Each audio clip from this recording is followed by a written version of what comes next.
to stand by me. Darling, darling, stand by me. Oh, stand by me. Oh, stand by me. Stand by me. Si le ciel que nous contemplons devait s'effondrer, si les montagnes s'écroulaient dans la mer, Je ne pleurerai pas, non.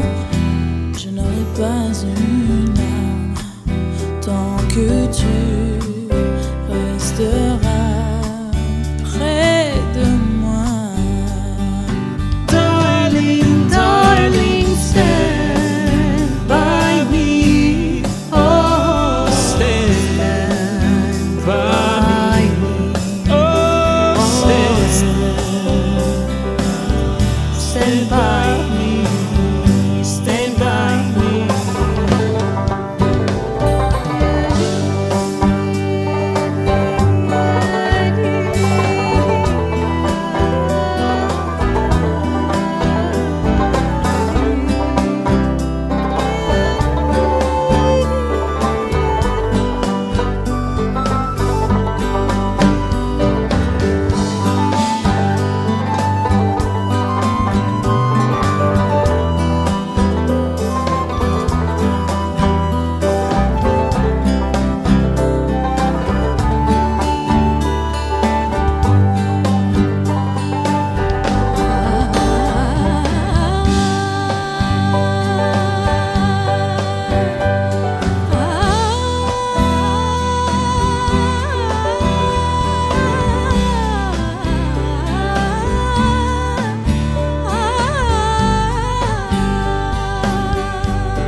Touch the ground, I'm moving without a sound. I see myself being found, yeah, yeah. Two parts of the same story, drawn back to the city of lights, discovering love in our hearts, yeah, yeah. I'm meeting myself, that character, I never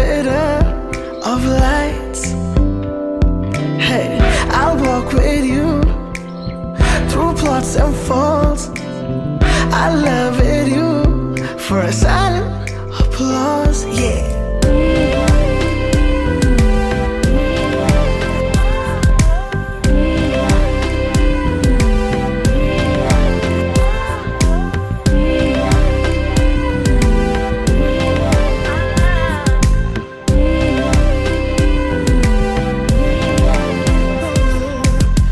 There's songs that I carry inside, where my steps and my thoughts collide. I have these lines in my head, my guide, yeah. Been given all these dreams to rise. I wanna share my soul with you. We find ourselves in these lights, yeah, yeah. I'm meeting myself, that character, a narrator of lights. Hey, I walk with you through plots and faults. I love it, you, for a silent applause, yeah.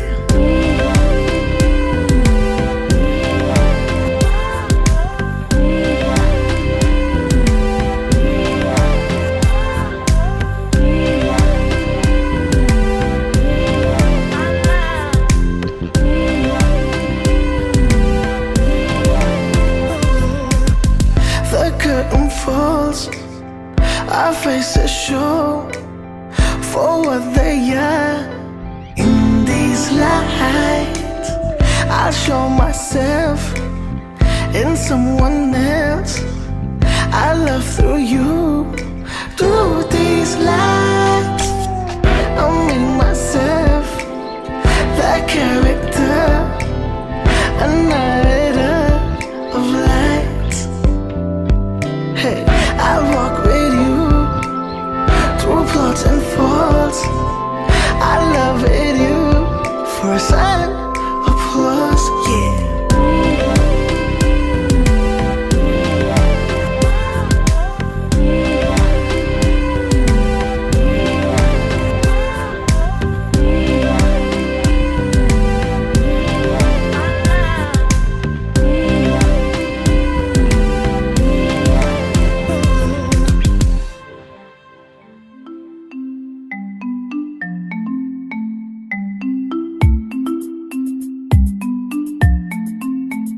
Everybody loves you, oh, yeah. People go, you're the only one we always wanna call to, oh, no, yeah. Yeah, you know we really trust you, oh, yeah. Even when we feel alone, close our eyes and we can find you, oh, no. Yeah, we're the people all apart, press play, now we pause again. See my brothers and my sisters and we suffering. We run around, we be stuck up in our little ways. And we look around from inside to see a different place. So I've been wishing, I've been thinking who been covering us. I look above and think the Lord, He gave a blessing for us. Cause He been showing us the way for all that we've overcome. Through all the highs and the lows, taught us how to be one, so I'm saying now more than ever when we need it. Everything you ever do is for a reason. I can't really understand, but I can see it. All I know is that it's something I believe in, yeah, it's been some hard weather. You've been through it all before, you make it all better. And we done made it better, open through the dark nights. So I don't think that this is better at the both time, yeah. And even when we close in our eyes, you lead us right so close to you. We look up at the birds in the sky, but all our mind is next to you. So telling you a lie, it's true. You like me. Ain't no other lie like you. No lie like you. United by the way of our faith, we will not be afraid. We're not. As we join together, you and me, everything is possible with unity. And if one's to fall, we'll lift them up. Restore the spirit with the heart of love. You and I, we stand forever, straight through adversity. Though we can't be together, just close your eyes and see you and me, the light that binds us to the Almighty. now more than ever when we need it. Everything you ever do is for a reason. I can't really understand, but I can see it. All I know is that it's something I believe in, Yeah, it's been some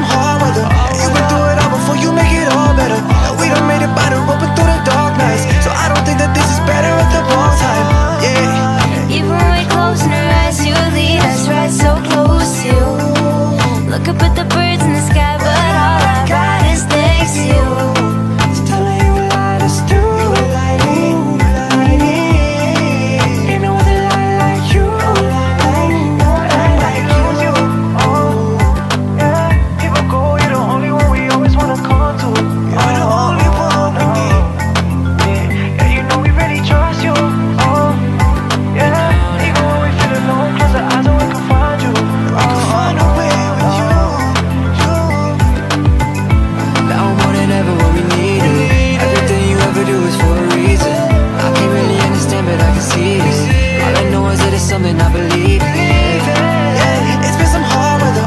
You've been through it all before you make it all better. And we done made it by the rope and through the dark nights. So I don't think that this is better at the wrong time. Yeah, and even when we close in our eyes, you lead us right so close to you. We look up at the birds in the sky, but all our body stays to you. It's telling you to light us through.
The danger in an age of mass media is that information also can be misused to manipulate the public. All around the world, authoritarian rulers increasingly use media to coerce the consent of the governed. Our hosts today, the International New York Times, recently published a remarkable description of this phenomenon under the headline, "The Velvet Glove." The power of a leader's reasoning or the truth of his arguments, the report suggests, are often less important than his command of media influence. What results can be the illusion of democracy, but not its substance. No, our technologies alone will not save us, but neither need they ruin us. It is not the power of our tools, but how we use them that will determine our future. Yali Madad, welcome, bienvenue, a very warm welcome to tonight's Friday night reflections to our Jamaat and multi-faith family members. My name is Hus Madabji. I'm so honored to be hosting tonight's program. I hope you're all doing well and you're staying positive. And yeah, this is a bizarre time. It's weird. Yeah, it is. I'm not even talking about the US election. That's definitely out there, but just all this uncertainty in the world. But as scary as it can be sometimes, at least we have each other, our community. That and Netflix, community and streaming TV. That's how you get through a pandemic. That and by being safe and wearing a mask. Tonight, our Friday Night Reflections episode is on the theme, the advancement of technology, reimagining the future. President Amir Ali Qasem Lakhdar will provide an update on maintaining our financial well-being during these difficult times. We will then watch an interview with Dr. Moyez Rajwani. He's the chairman of Focus Canada, and Dr. Daphne Taraz, the dean of the Ted Rogers School of Management at Ryerson University, my alma mater, for a discussion on what steps we can take to turn challenges into opportunities and embrace the future of work. And you don't want to miss the inaugural FNR debate with our participants, Salima Versi and Ramiz Verji. The debate topic will be this: is technology a blessing or a burden? It was very good. We recorded it earlier. You don't want to miss it. And finally, as always, we'll sit back and enjoy the great music of our Jamaati artists. It is now my honor to welcome President Amir Ali Qasem Lakhdar. My dear brothers and sisters, Yali Madad, I'm very happy to address the Jamaat today. I would like to start by conveying Mubarakis to you for the message and blessings we have received from Maulana Hazar Imam this week. Let me recap the message. Maulana Hazar Imam indicated that the challenges posed by the pandemic to the health of his Jamaat remains of deep concern to him. He is pleased that in many countries, Jamaat Khanas have reopened in compliance with government guidelines. But his Jamaat should remain aware that there is no room for complacency over the risks posed by the highly contagious coronavirus. The need for wearing masks, observing physical distancing, and adhering to all hygiene protocols remains paramount and should be treated as part of normal life for some time to come. Hazimam continued to say that many countries are seeing a resurgence of COVID, which demands that his murids should take personal responsibility to protect themselves, their families, and their communities by following public health guidelines. Hazimam then conveyed his most affectionate paternal-maternal loving blessings for the good health, happiness, safety, and well-being of all his murids, with best loving blessings for Mushkil Hassan. Therefore, members of the Jamaat, this is a time for extreme continuing caution. Hazimam used the term demand, implying that this situation demands that we take personal responsibility for safety. Tonight, I would like to address another matter of importance: how we maintain our financial well-being through the pandemic, which is continuing with new surges in infection.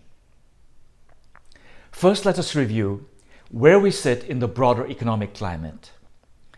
As Hazimam has indicated, work on producing vaccines is advancing rapidly.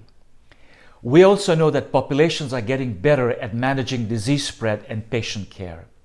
However, the toll from COVID continues to rise, and as a result, economic recovery is uneven. It is now clear that broad-based economic recovery is not occurring organically. Rather, it is dependent on progress in managing disease spread and implementation of a vaccine. Until this happens, many businesses will continue to operate on a tight budget, find areas for automation and cost reduction, and conduct their affairs at limited capacity. Members of Jamaat, we have spoken several times about the future of work, about the Jamaat taking steps to ensure long-term stability and growth prospects in our careers and businesses. Using this slow period and new online education opportunities to credential towards a better future, which our beloved Hazimam has encouraged. My address today is not about the future of work, but the need for action has never been stronger, and the Jamaat should take this matter seriously. The future of work is an opportunity to show personal agency. It's not an area in which to be left behind or accept redundancy. Today, with respect to our financial well-being through the pandemic, I will discuss three topics: spending, investing, and future planning. Let me start with our spending. The COVID crisis started 10 months ago. It may take a while for a vaccine to be approved and several months before it is distributed to the world's population and we resume normal economic activity. Therefore, we may be in the current circumstance for a while. The question is, how should we manage financially if there's no quick recovery? Our Jamaat has to live prudently, within its means, and not spend unreasonably. People around us may be tired or ease precaution in the hope for a near-term solution, but our time horizon has to be longer. There are several steps to take. Control costs and overhead, manage cash savings, and avoid high levels of discretionary expenses. Plan as families. Maintain a cushion to withstand a job loss or health issue. If necessary, prepare a budget with the family to make it through the crisis. Take advantage of government grants, subsidies, payment reductions, and deferrals available to individuals and businesses. The rent subsidy, wage subsidy, and emergency loan programs are evolving. Take advantage of them in a timely way. Look into current debt arrangements. If there's an opportunity to reduce interest expense by refinancing mortgages and loans, take advantage. At least consider it. This may require guidance from those who can support us. Let me turn to investment opportunities. In a recessionary period, there may be opportunities to invest in businesses, stocks, and real estate. I highlight the following issues for your consideration. Invest prudently and only when you have the capacity to endure a downturn. Businesses and markets are volatile. Opportunities that look attractive today may not withstand continued economic pressures tomorrow. This means due diligence is important. The math behind an investment has to work, including worst-case scenarios that have to be tested. If you don't understand how to conduct this sort of analysis, seek help. But don't invest emotionally. Scrutinize line by line. There are several community investment groups that are honest in intent, but with propositions that carry risk and uncertainty. Here, we cannot be guided by familiarity alone. We must carry out independent research. Inquire into the sponsor's expertise and track record. Don't be rushed to make a decision. Ask for referrals, even if the sponsor is well known. Ask the question, if the proposition encounters roadblocks, will the sponsor have the capacity to clear them? If the sponsor is vague or unduly optimistic, make your own evaluations. In this period of COVID, be alert to fraud. There will be those who lure you into poor investment opportunities. Typically, you should not transfer investment funds to an individual, always to a reputed institution, or entrust to an investment firm. If an individual insists you transfer money to them personally or their business, question why. Let me turn to future planning. This is a matter we don't routinely discuss, but it is important. It has taken decades for our Jamaat to settle in Canada, build houses, businesses, and infrastructure, which is our strength today. Without adequate planning and protective measures, we can put our families, children, and community at risk of losing our foundation. The first area of planning relates to wealth transfer. Individuals can spend a lifetime building for their children and grandchildren, but without proper planning, decades of effort can result in loss of resources and family conflict. Proper planning includes establishing who receives assets and how and when such transfers are made. It is natural to procrastinate on these issues, but addressing them sooner rather than later brings clarity, reduces conflict, and allows you to monitor progress or make adjustments over time. Planning can provide your family with a tax-efficient way to address the disposition of assets. On the other hand, poor planning may result in the tax burden depleting the value of the transferred asset. As you think through these considerations, seek proper counsel, legal and tax, to ensure you have a well thought out plan that you are comfortable with. Remember, the successful transfer of wealth to the next generation through wills, trust, succession, life insurance requires careful consideration, taking into account the wealth requirements of each generation. The majority of families are not adequately prepared for transferring wealth. Wealth transfer does not happen by accident. It requires a plan. Families must work together to document their plan and build governance to manage the wealth over generations. Members of the Jamaat, future planning also includes disaster preparedness. Hazrat Imam has stressed the importance of ensuring that our physical infrastructure can withstand the effects of natural disasters, including earthquakes and floods, and the importance of preparing our families to react quickly should a disaster occur. The Jamaat institutions cannot emphasize these matters enough, and we will support wherever possible.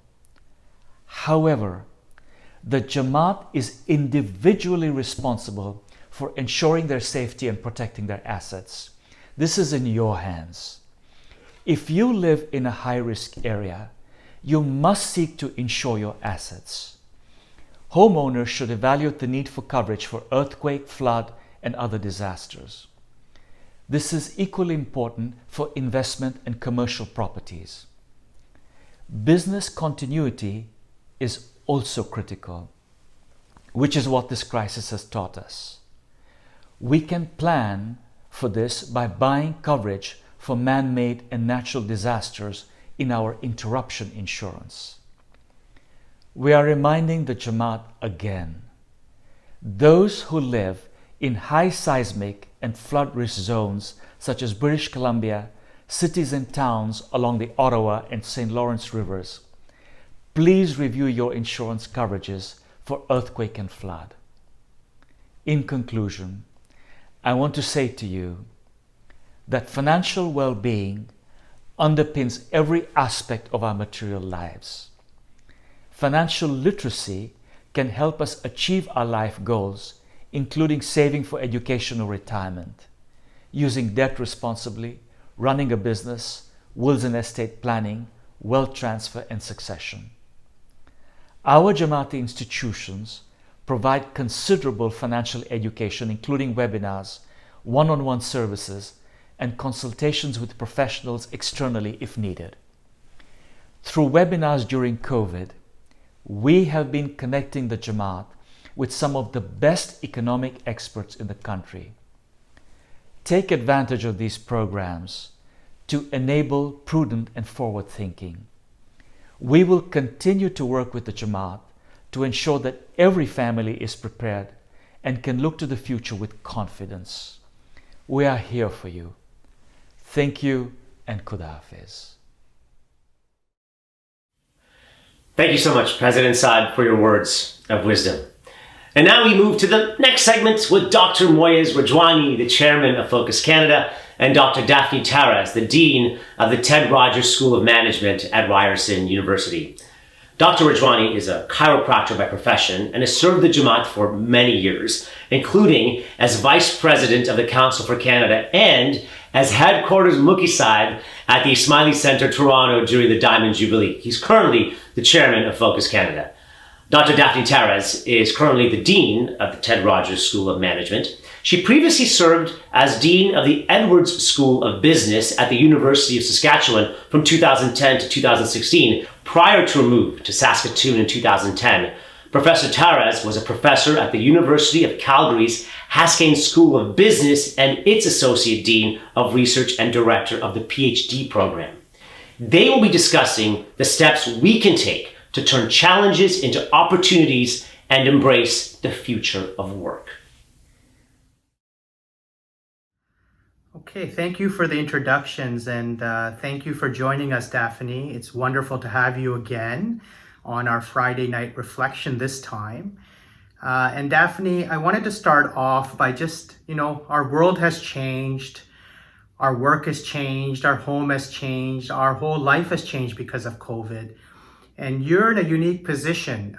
You are dean of a business school preparing students to go out into the real world, and all of us are struggling on how to take the next step and what we should be doing and what our education should look like, and we'd love to hear your thoughts around this. We're an enormous business school. I don't know if you know, we're about 12,000 students, so I believe we're one of the biggest in the country.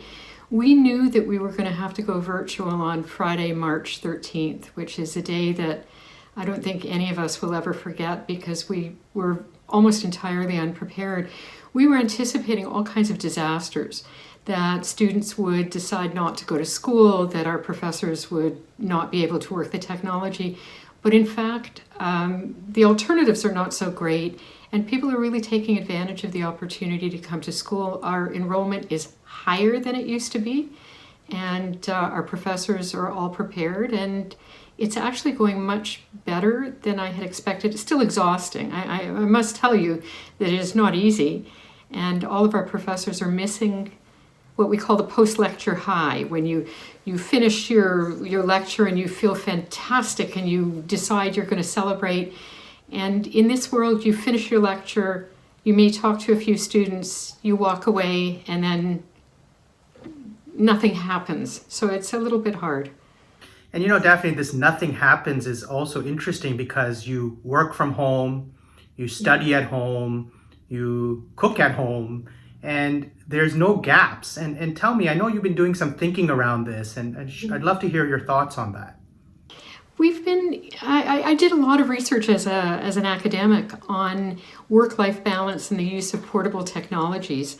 And what we found was there's a lot of use of portable technologies to be at work, and then people use at home. They have home computers or they have cell phones, but they're very connected. But what we found was there was an intermediate period of time where people were neither at work nor at home. If you're in your car, you're driving. If you're on public transport, you're thinking. And we used to do things like call our parents with that time. And that time has vanished. And I think that's causing a bit more stress. And how do you deal with that? Have you come up with any solutions? I don't have any solutions. I think you give yourself little rituals. And I know our students are starting to give themselves little rituals. In my case, I make a cup of coffee. I bring it to myself. I create for myself intermediate time that is neither work nor family. It's a transitional time, and I think we all need to do that to be healthy. I think health and mental health are critical components during this. Mm-hmm. You know, Daphne, a lot of the community and a lot of members of society are going through a lot of stress. You know, they're thinking about the future. Many of them might be in middle management. Maybe they're in the retail industry or the hospitality industry. And they're saying to themselves, what's next? How do I step back into the educational world, and what do I do, and how do I make myself marketable for the future? I think we've never had a society that's been more capable of reaching out and self-teaching or having opportunities. Now, one of the things my school has started doing very aggressively is micro-credentialing students. And by that I mean we have 2 to 3 hour boot camps where the students are teaching other students. It's become fantastically successful. Things like Excel, Tableau, data visualization. I think that these are a lot of the skills that are necessary to recover from the pandemic. So I just got a report that we have something like 10,000 students took boot camps over the summer when everybody thought that the generation would be paralytic. And instead of being paralytic, they reached out and they taught themselves new skills.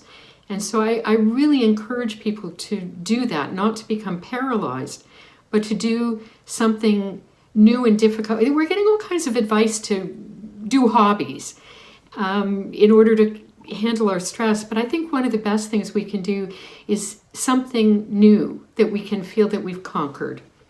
And I want you to ask me about my own experience taking a boot camp at my advanced age. I was going to say, Daphne, after all the degrees beside your name, I mean, MBAs and law degrees, even your micro-credentialing, I hear. So tell me about your boot camp. And did it start at 6 a.m. with a bright and early, fresh morning, or was it something different?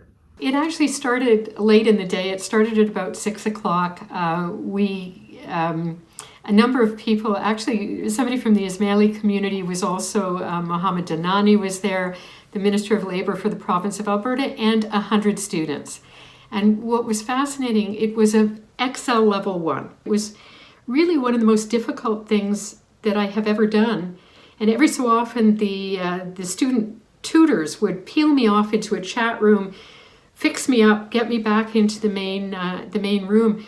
I finally passed.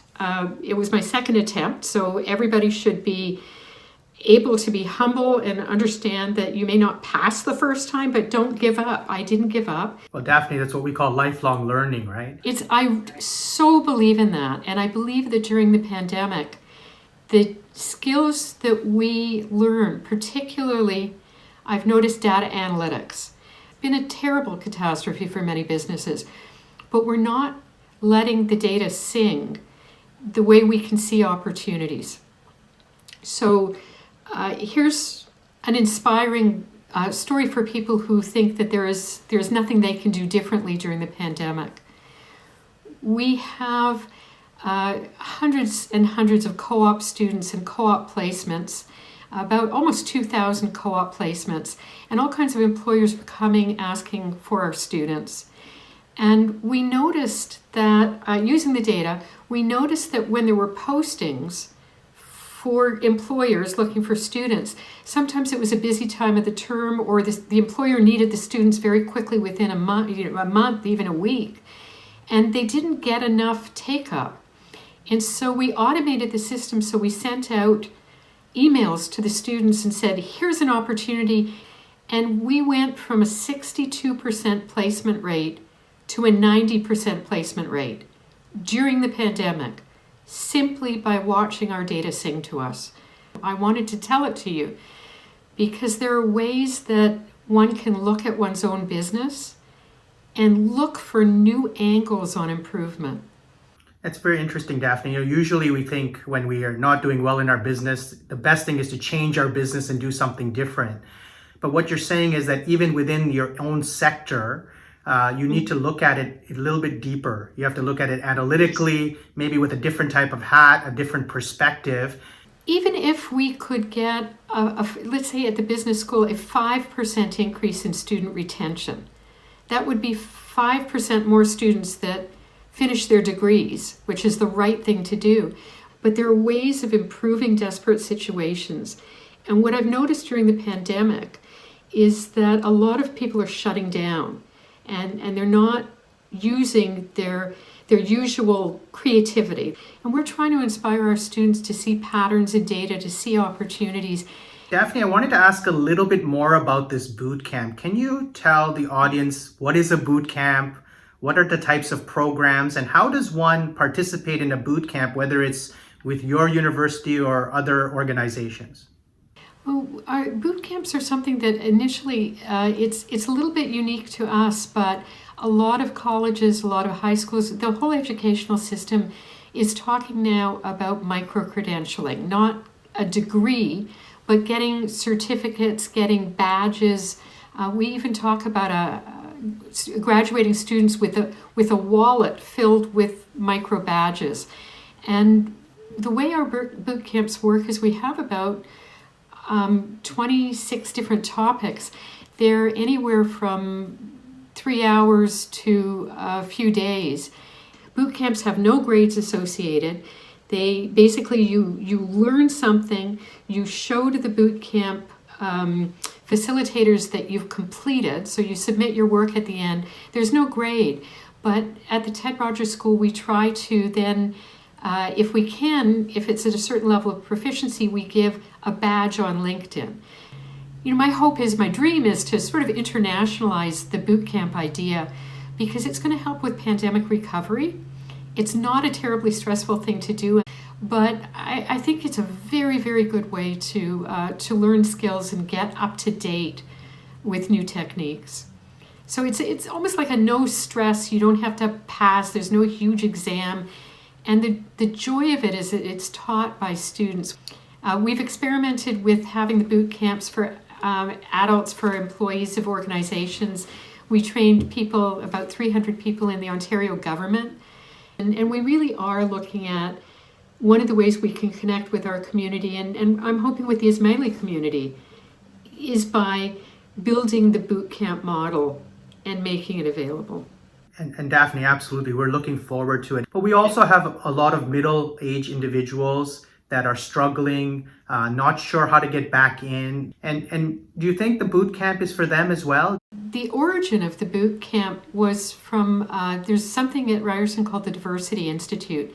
And I'm going to give a shout out to a professor, Wendy Sukier, who actually, she was the one who started teaching new skills to immigrants, to people who are trying to re-enter the workforce, to women who had been out of the workforce for a while or were immigrants.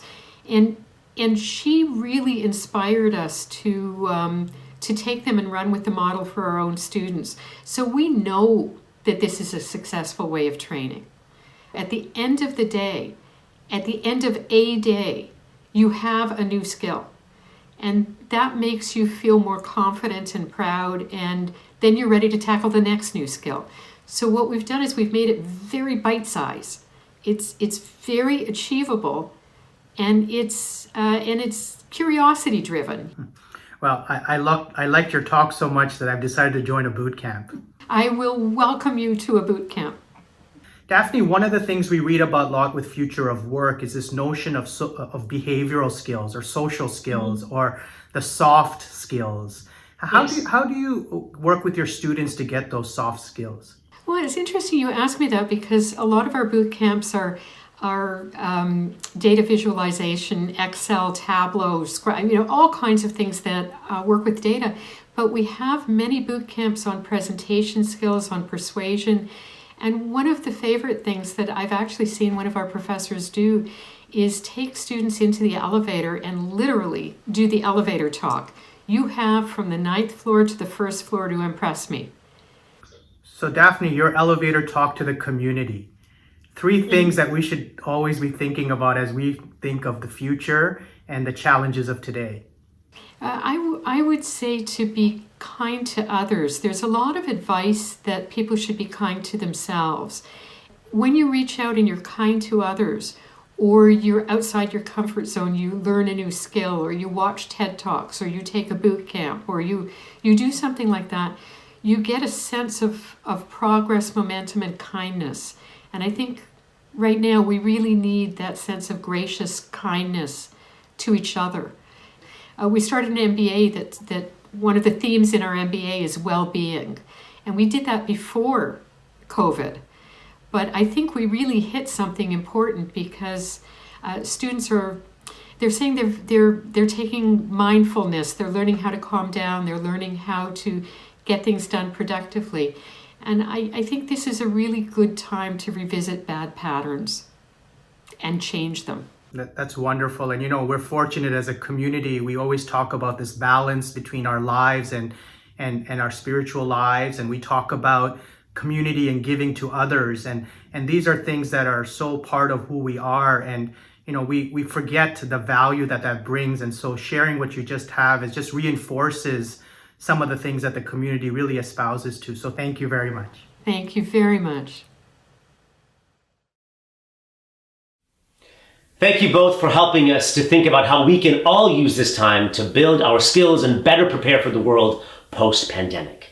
And now for our inaugural FNR debate, featuring Salima Versi, an Al-Waiza and PhD candidate at the University of Alberta, and Ramiz Virji, a software engineer at Google. They will debate the topic, is technology a blessing more than a burden? Speaking for the affirmative today, we are honored to have with us Ramiz Virji. He is a software engineer at Google. At the age of 13, he started his own software and web design company, Big Tree World. He then invented the world's first oral vaccine pill. He's been recognized as one of Canada's top 20 under 20, a 3-Dash global teen leader, and a recipient of the Queen Elizabeth Diamond Jubilee Medal. At Google, he currently works on the Google Cloud Healthcare team, working on large-scale software solutions for medical data and research. And taking the role of the opposition, we're privileged to have with us Al-Waiza Salima Versi.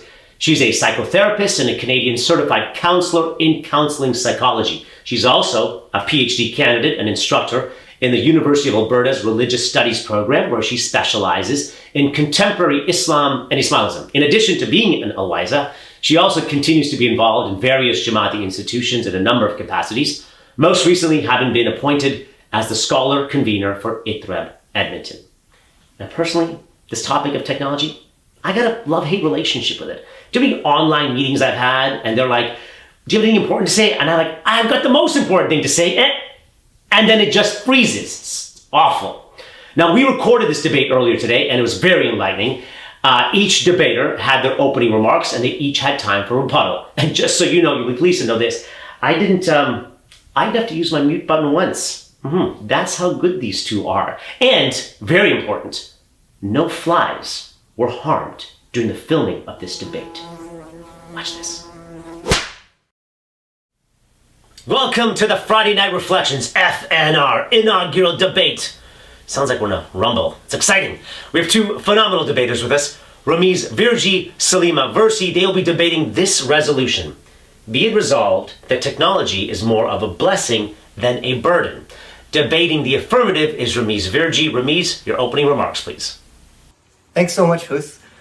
Honestly, to properly explore this concept, I think we need to understand what technology really is.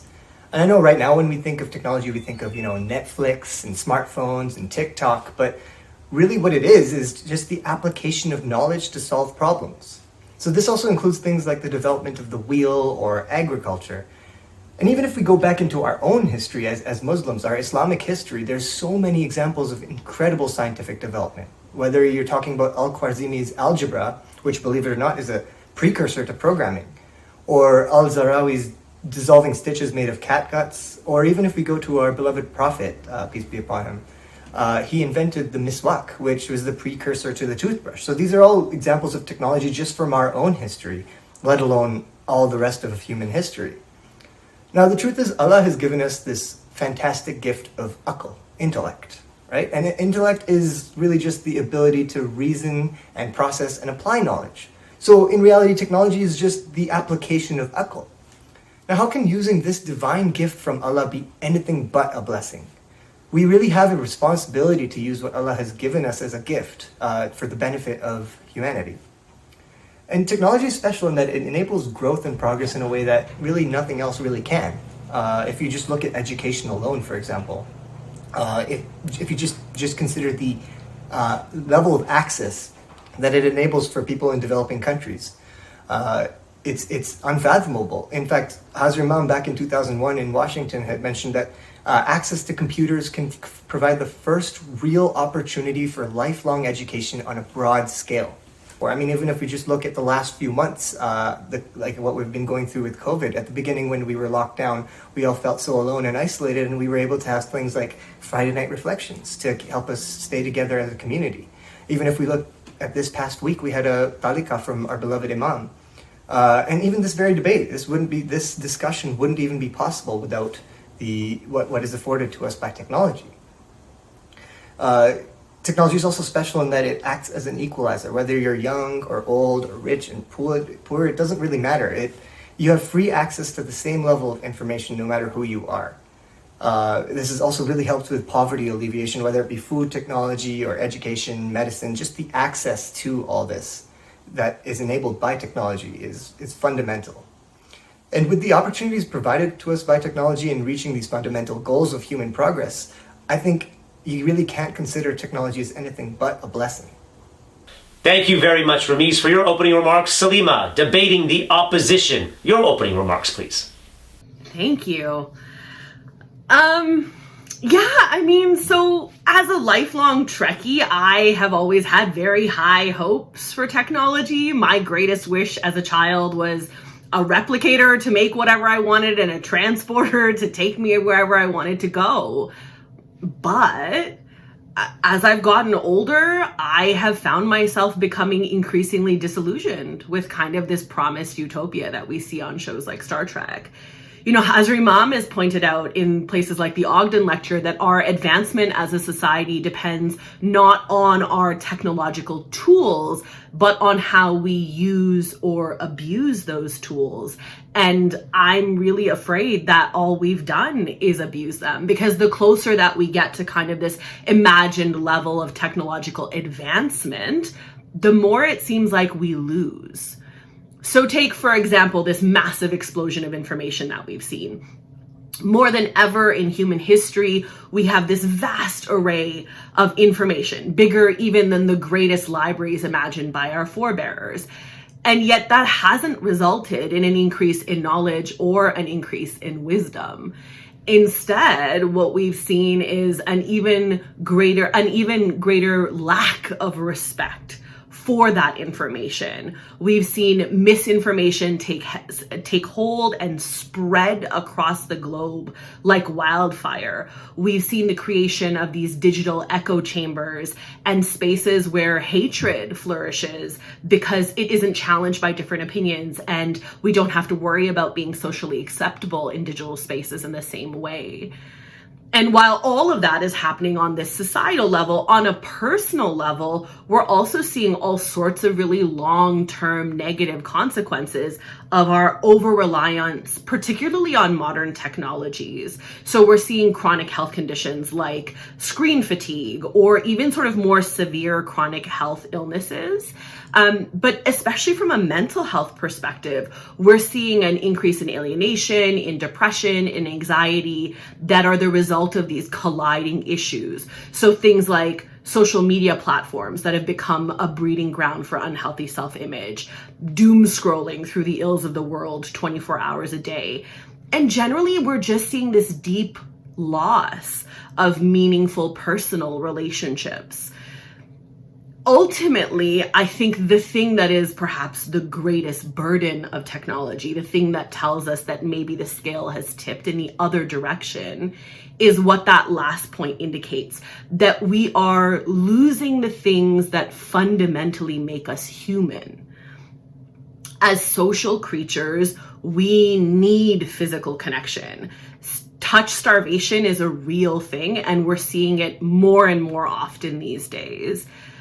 But we also need other tangible in the world experiences. We need ritual to help us make sense of the world, sensory experiences that are grounded in touch and smell and community. We need to be able to break bread together, to gather in communion, to feed more than just our bodies. We need sacred space to remind us that we're more than just these bodies and just these minds, that our purpose is in fact a higher purpose. And those are things that ultimately we can't replicate in digital spaces, and that I think we risk losing in this like mad rush towards technological advancement. Just because everything can be done online doesn't mean that it should. And I think we really need to pause and consider what we're willing to sacrifice for increased efficiency and the profit of a small few. I think if we really want to live long and prosper, maybe what we need to do is unplug. Yes! Live long and prosper. Thank you very much, both of you, for two great openings for tonight's debate. Now for the first rebuttal, Ramiz. For sure, and thanks so much, Salima. You make some great points on sort of this trend that we're seeing currently in technology. Now, I think the thing that we really need to understand is that technology is a tool. It's like money, it's like language, it's like media. It can be used for good, it can be used for bad, and really, the tool is as good as the person who uses it. Just like in any other application of a tool, whether it be physical or intellectual. And yes, it has given us lots of negative effects. It has also given us a lot of positive effects.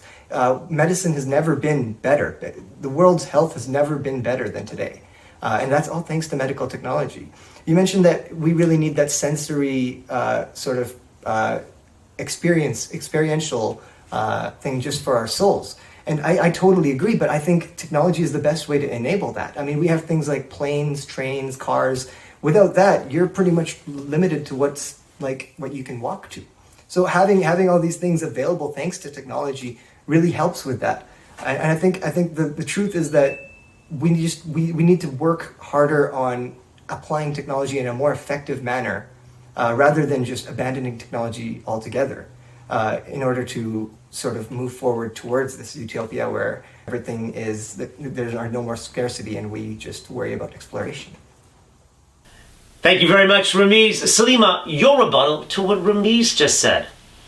Thank you both. Yeah, I mean, excellent points. But I think ultimately what this comes down to is that the resolution itself is not about whether technology has given us good things. Like it has, right? I think the resolution allows for us to say there have been some blessings, but in the ultimate balance, is this really more of a burden? And I think one of the questions that we have to start asking is, at what point do we reach saturation? Like, at what point do our technologies become so much of a burden that burden outweighs the blessings? And I really do think we're getting there, right? So for example, one of the things that Ramiz mentioned was this increased access to education. But the reality is that is a deeply unequal access, right? People who have privilege, people who have monetary means to access those things are the people that are benefiting from those things.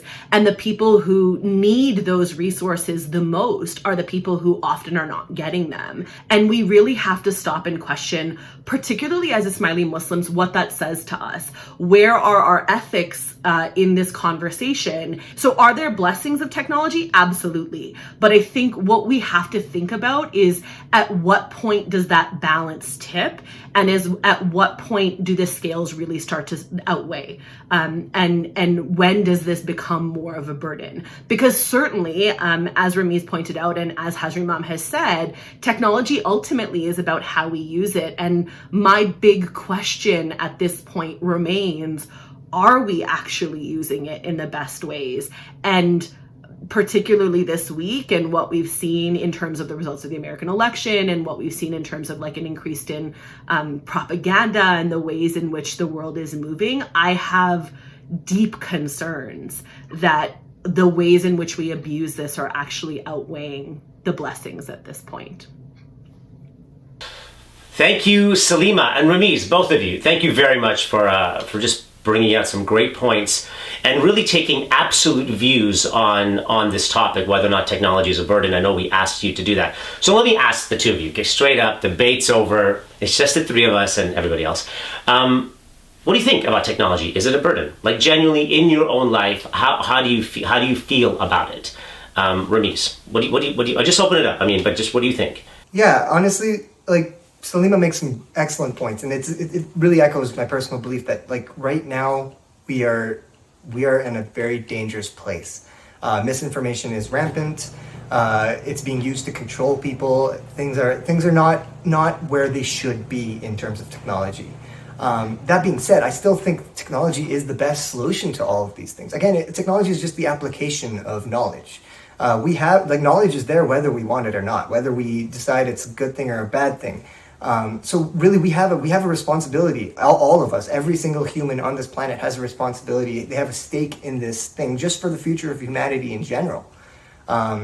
So like Salima said, yeah, like we have a lot of work to do right now to bring these extremes and this inequity together, bring these two halves of reality together. It seems like, you know, people on one side of these things, like the one side of things, are living in a complete different reality than people on the other side of things. So I think it's a blessing. It's obviously a blessing and a burden, and what it is more of really depends on how we use it, what we do from here onwards.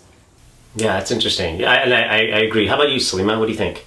Yeah, I mean, largely I agree, right? Like, I think there are obviously some incredible blessings with technology. My psychotherapy practice, for example, has moved online since the pandemic began. And so I still get to see my clients and I still get to provide care. And that's been incredible, right? Like, that's definitely one of those things that technology has facilitated. My parents live in a different province. My mom is immunocompromised. And so if we didn't have technology, like, I don't know how I would ever see her or talk to her. And so certainly there are blessings, but yeah, I have a lot of privilege, right? Like, I recognize that my ability to do these things is largely because I have access to resources.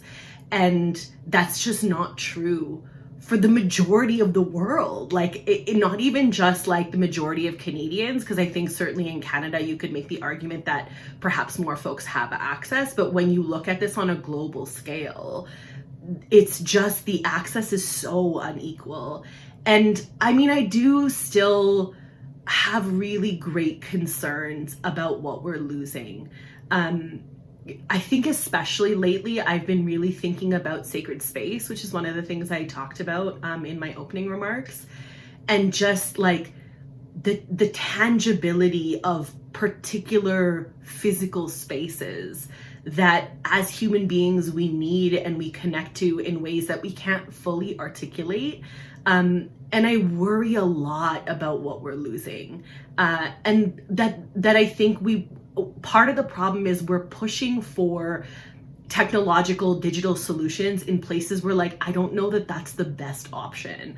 So yeah, I mean, I agree. I think there are plenty of blessings, and I think there are lots of ways in which we can use technology effectively.